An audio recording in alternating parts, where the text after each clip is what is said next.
Bad track day habits won't just wreck your car, they can actually kill you. I had to find out if I could fix my 45 years of bad track day habits in one day. In this video, I'm going to reveal what my bad track day habits are, who's going to help me fix them, and what process I'm going to use to fix them once and for all. My ride for today will be Johan Schwarz's race car. And as you can probably see, it's riding on slicks. Now, with this wrap, I'm sure all of my ham-fisted attempts won't be noticed at all.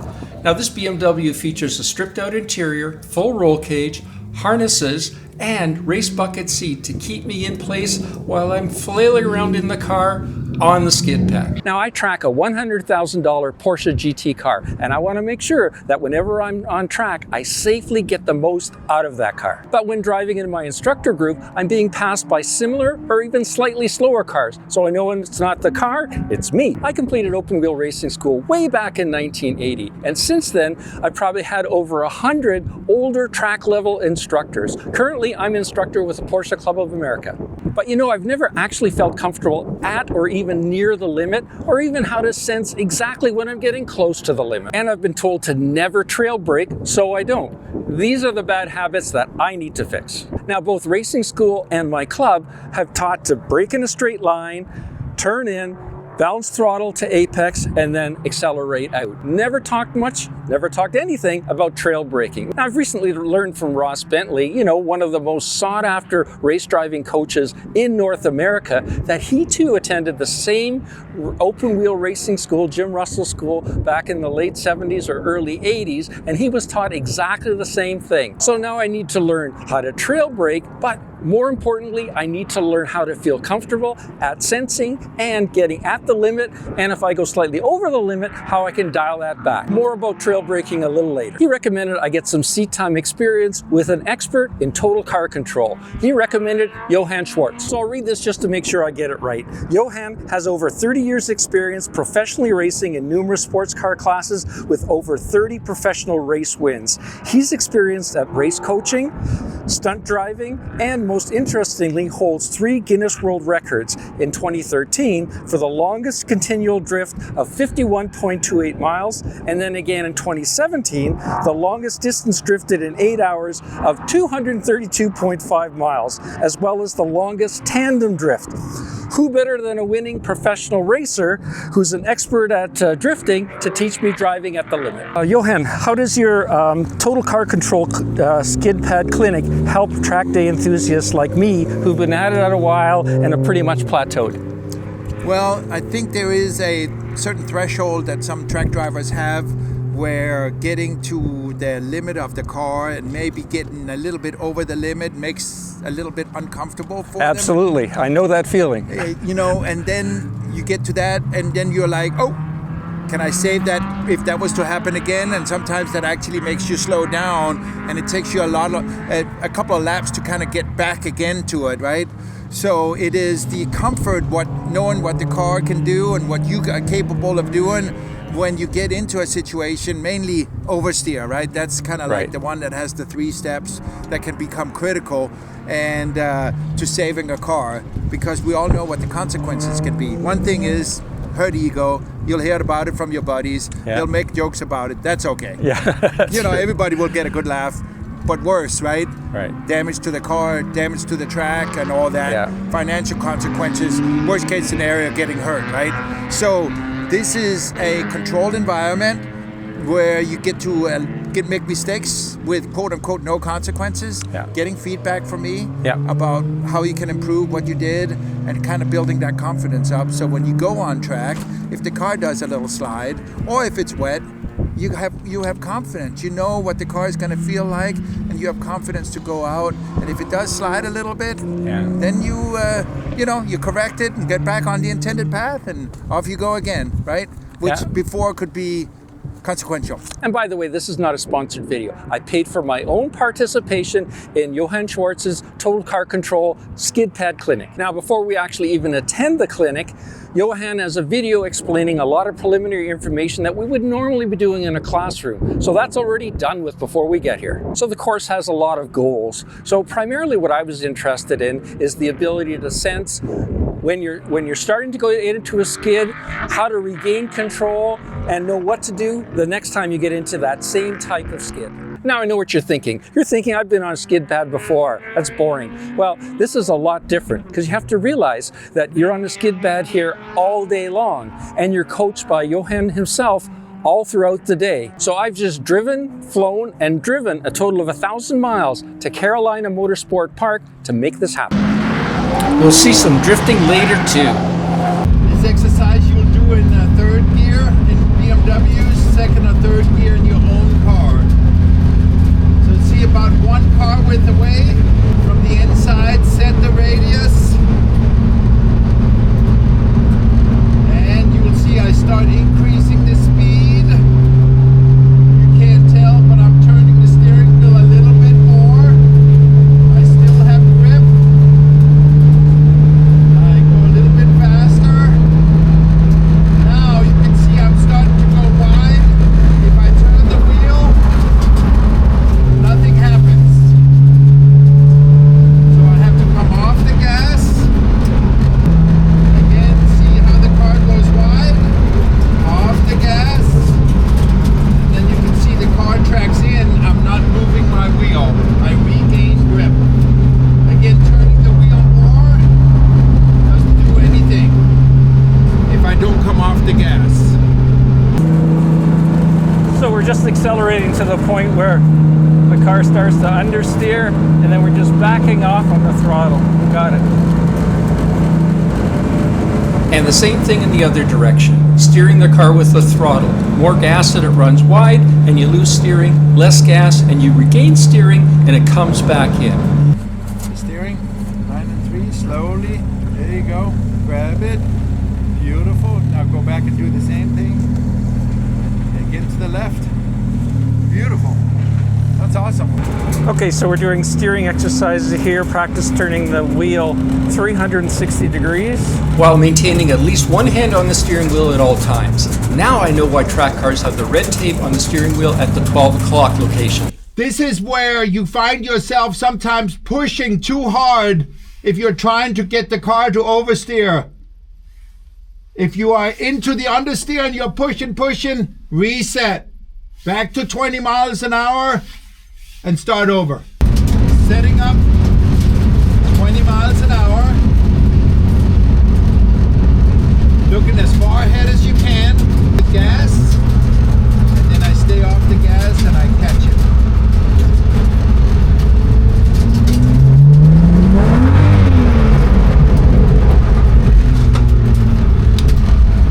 So you can see there is breaking it loose. Then there was a pause period where it slid, and then I turned back to the intended path. I'll do it again.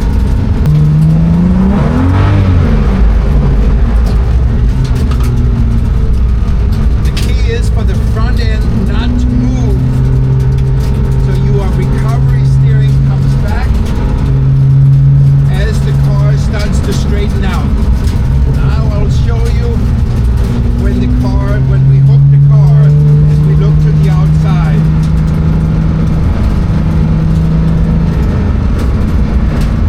Because that's where the car is headed, right? So I do not do the recovery steering on this one.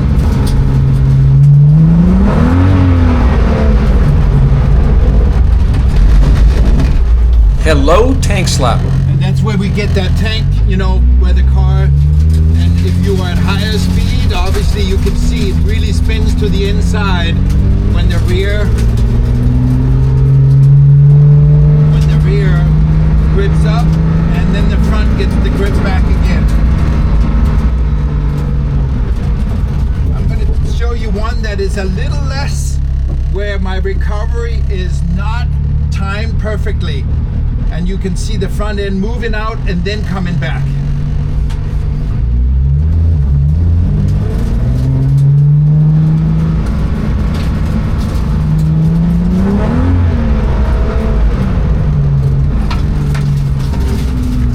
See how I came out and then I turned back the wheel to my intended path.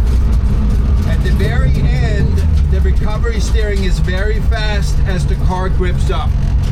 I'll try to do one where you can see the front end should not move.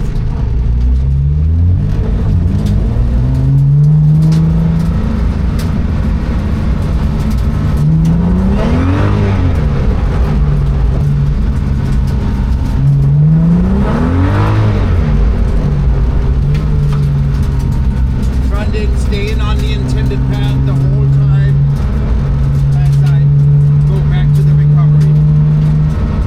Not soon, fast, or far enough.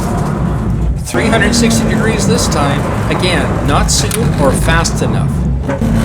But I did catch this one. Starting to get the hang of it. But not every time. Able to complete several smaller corrections in a row, but still need lots more practice. But that's why I'm here.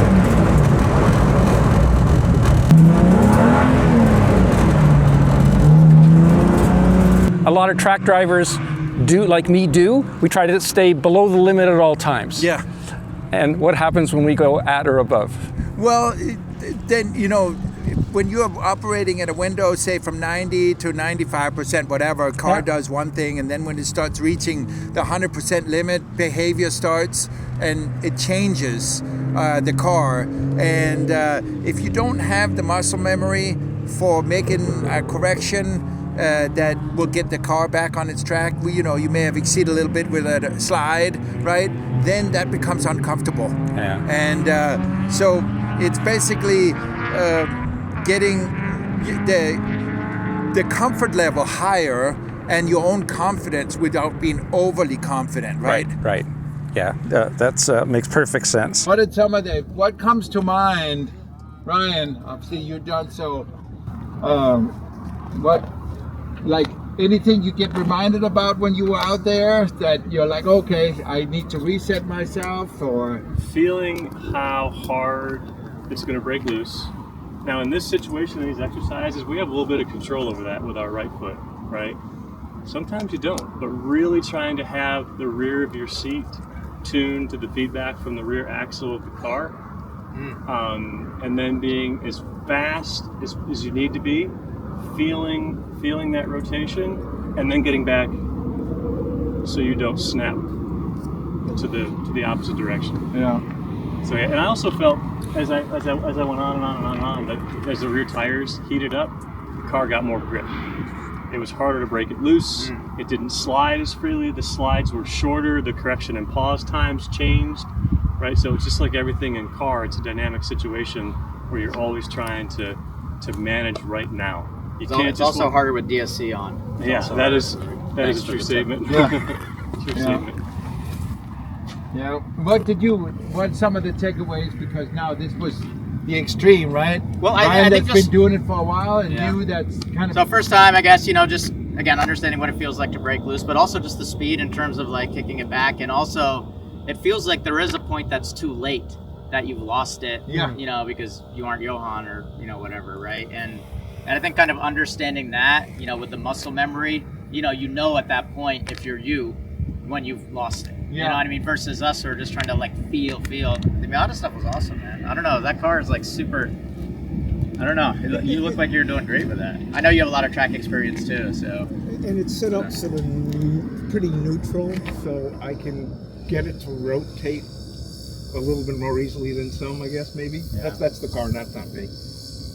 What I learned was that I think I got the correction and pause, but I over-recovered a couple times and started going the other way. Yeah. So, and I think that was mostly my eyes. I wasn't looking where I wanted to go. If I had, I would have brought the steering wheel to the right place rather than sort of over-recovering. Yeah, and that happens often.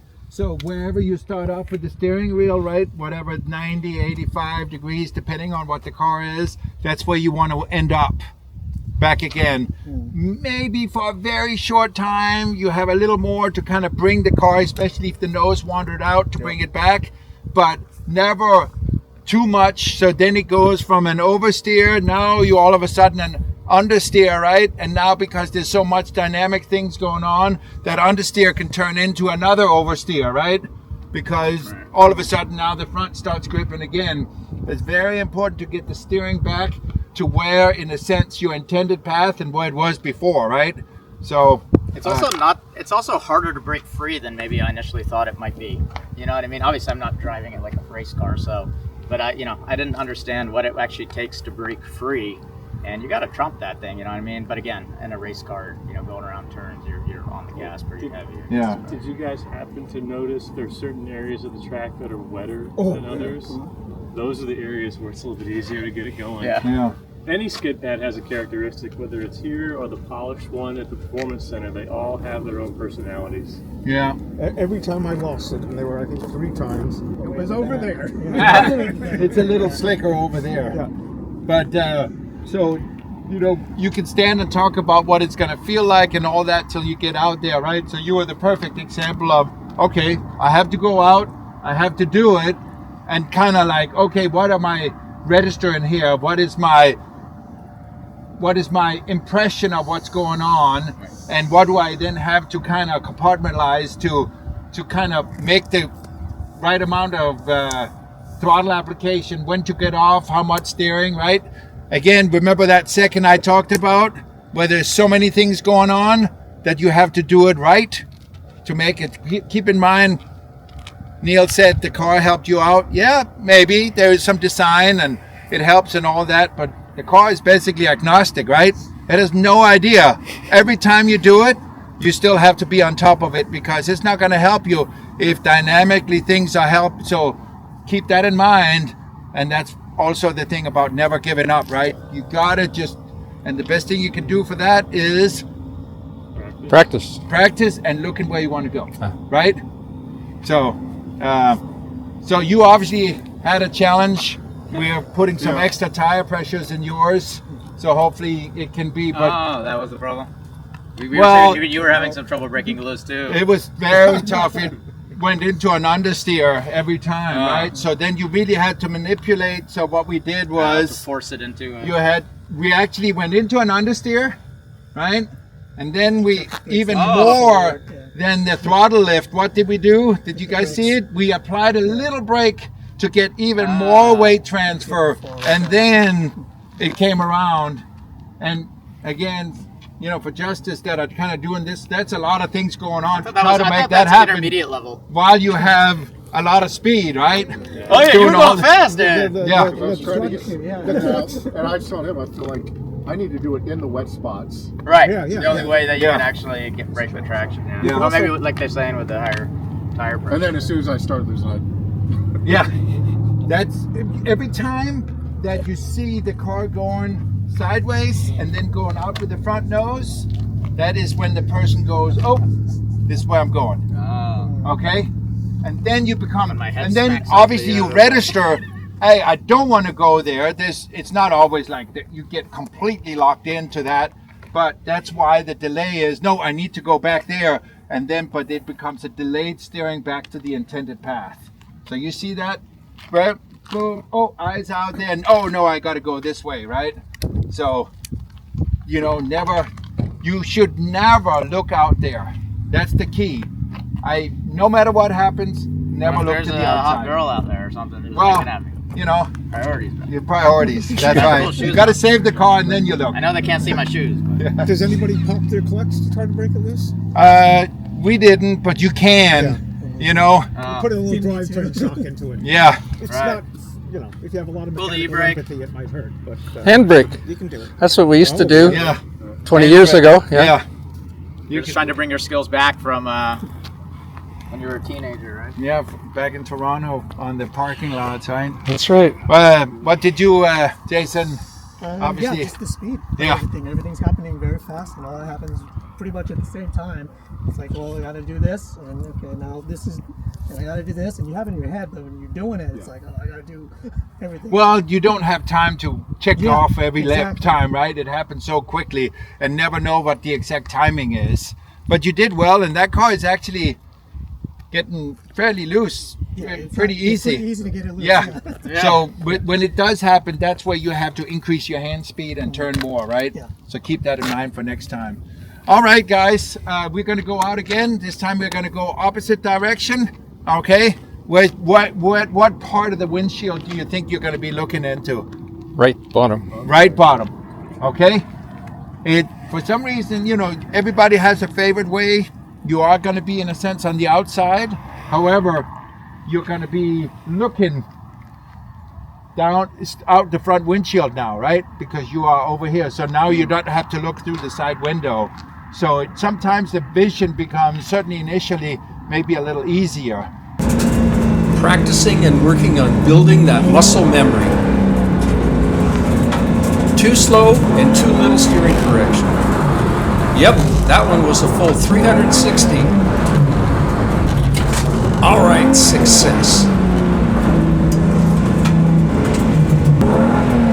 Now, way too slow hands. Important to quickly turn the steering back after the pause.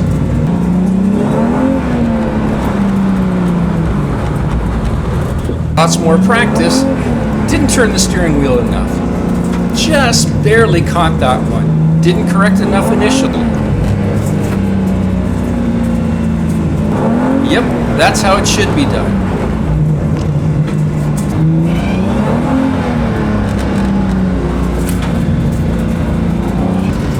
Eyes up.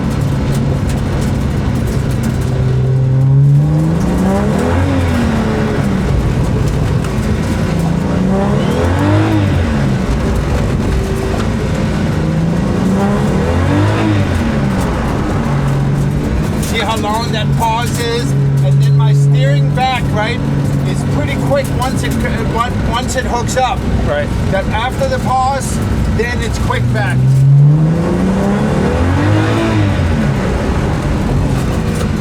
See that?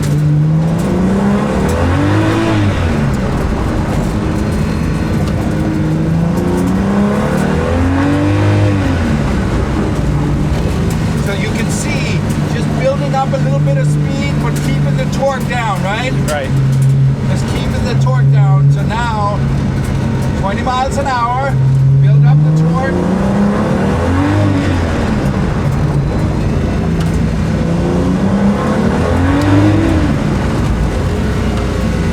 All right.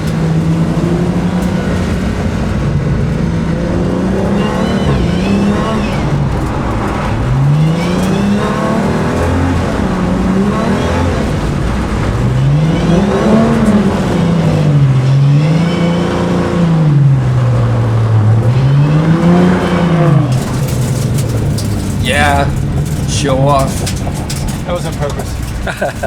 But you see how I initiated, right? Yeah. And then it's quick with the hands, right? Yeah. Now, for those of you that don't know, trail braking is cornering and braking at the same time. Now, Ross Bentley teaches that a tire can, when it's braking, it can't do 100% cornering, but between the braking and the cornering, there's a period of time where you can use some of the level of adhesion for cornering in addition to braking. So trail braking also helps rotate the car through the corner. So I've always been told not to trail brake. Okay, will any of your instruction help me to feel more confident implementing tail braking? Well, so we didn't necessarily touch on the Right. trail braking. There was a couple of cars that had some challenge getting into an oversteer. Right. Right, where I had them touch very lightly on the brake to really kind of get the weight transfer to the front to make the rear light. So we don't really work on the trail braking as much. However, as a complete, as to answer your question, not that it would necessarily help you, but I'm a great believer in trail braking. Right. So, it allows you to brake a little bit later. It allows to control the weight of the car or Absolutely. the load on the tires, Yeah. and get that nice rotation as you start turning in, coming off the brakes. Yeah. So I'm curious who may have told you that. I know there are some cars, they don't really care for trail braking. You have to brake in a straight line. If you carry trail in, then it may just over-rotate. But most cars, I think, that are for track enthusiasts and all GT cars, they all trail brakes. Again, the slower the corner, the more you trail brake to the apex. Yeah, well, it's funny because Ross Bentley and I went to the same racing school in 1980, Wow. Jim Russell Racing School, and they taught him and they taught me brake in a straight line, balance throttle to apex, and then accelerate out. So, I really identified with him when he told me that, and so I agree with you. Trail braking is something I definitely need to learn and become more confident and proficient at. Yeah, but and very often that is the open wheel. The open wheel doesn't necessarily always like to trail brake. Ah, They are, okay. So you guys took the Jim Russell school in an open wheel car. Formula Fords, yes. Yes. So they were more straight line, maybe a tiny bit of brake as you started initiating the turn, but then you were off the brakes and just rolling speed in. Yeah. Where nowadays with GT cars, they like to have the front end loaded to help, rotate in it, yeah. and come off as you. No, it makes perfect sense. Lots more practice throughout the afternoon. Caught some big slides, but missed some too. Working on speeding up my hands on recovery.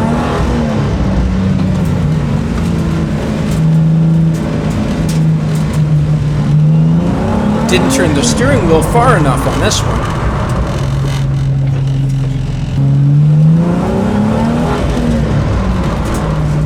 Oh, got that one, got it. Yeah, it's coming. Nice. It's coming. Yeah, that was a big one.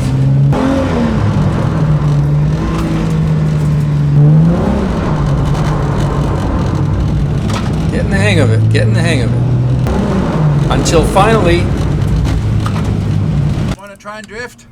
Hell yeah. Yeah, sure, I'll give it a try. Well, it's up to you. Yep, no. Okay. So now when you get it sideways, right? Yep. Then you do your initiation is the same. Yep. Then you come off the gas. Yeah. In the pause period, not when the pause period stops. Yeah. But as it starts to stop, they start applying some gas again. Okay. Okay. Yep. And then try to keep the eyes is the looking ahead, right? Right. Looking ahead. Yep. Look ahead. Never lose sight of the end as far as you can look on the grass. Okay. Okay? So lots of attempts at getting the car into the drift and trying to keep it there. But ultimately, I didn't get the car to drift. But I killed several sprinkler heads trying. And more 360. But Charlie and Neil did get their cars to drift.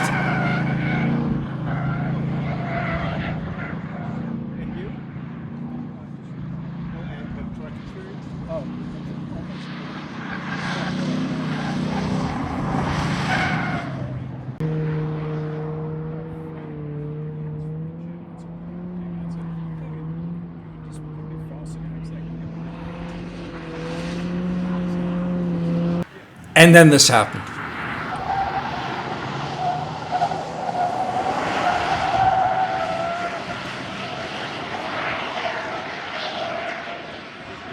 What other benefits will I realize for my track day driving and HPDE instructing as a result of attending your Total Car Control skid pad clinic? Well, I think the people that come here will obviously get the car control aspect. First of all, we start off with understeer, yeah. How that feels, kind of the lightness, and you start asking for a bigger radius, what to accommodate for the understeer, just to kind of really make people think. We all know if we go off an exit ramp or go back, and the car starts understeering, we do lift. The car slows down a little bit, transfer weights, and right. turns in. Here we kind of get to understand why that is that happens, right?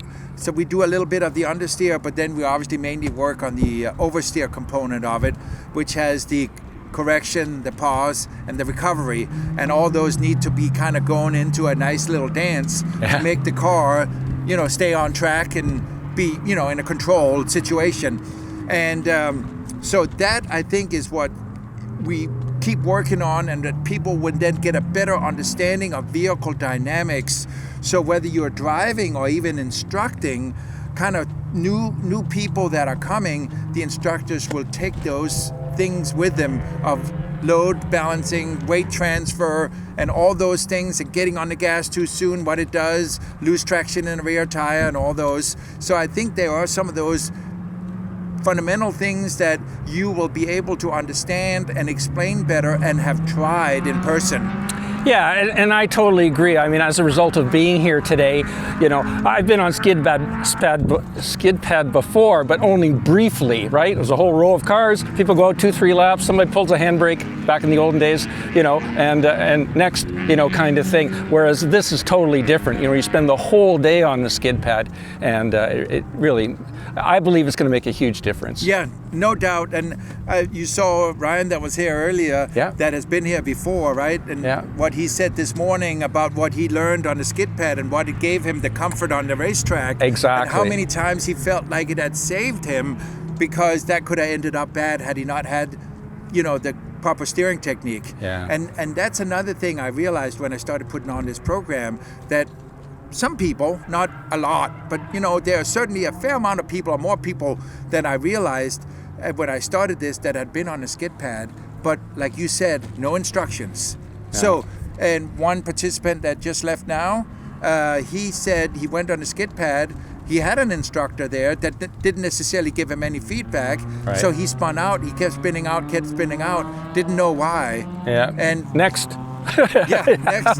And here, you know, I will tell him why. Yeah, of course. What to work on, and that very often it's, you know, not recognizing the skid, not steering quick enough, and not steering enough. Right. You know, those are, but people can't recognize that because there's so many things going on in that 2 seconds where the car starts skidding, you're doing stuff with the hands, you don't register it personally because you're overwhelmed, right? And then you spin out and it's like, what happened? What did I do wrong? What could have I done, right? That's right. And that's, obviously, I've been doing this for over 20 years, so I've seen it all. So as a result of this total car control clinic with Johan Schwarz, I feel much more confident getting ready for my first track sessions of the season coming up in a few weeks. And I think I'm going to be able to help my students in the Porsche Club a lot better. Now be sure to click subscribe to get some future updated videos on me going through this whole process of fixing those bad habits. Click here for your next track day orientated video and I'll see you there. Any questions or comments? Add them down below.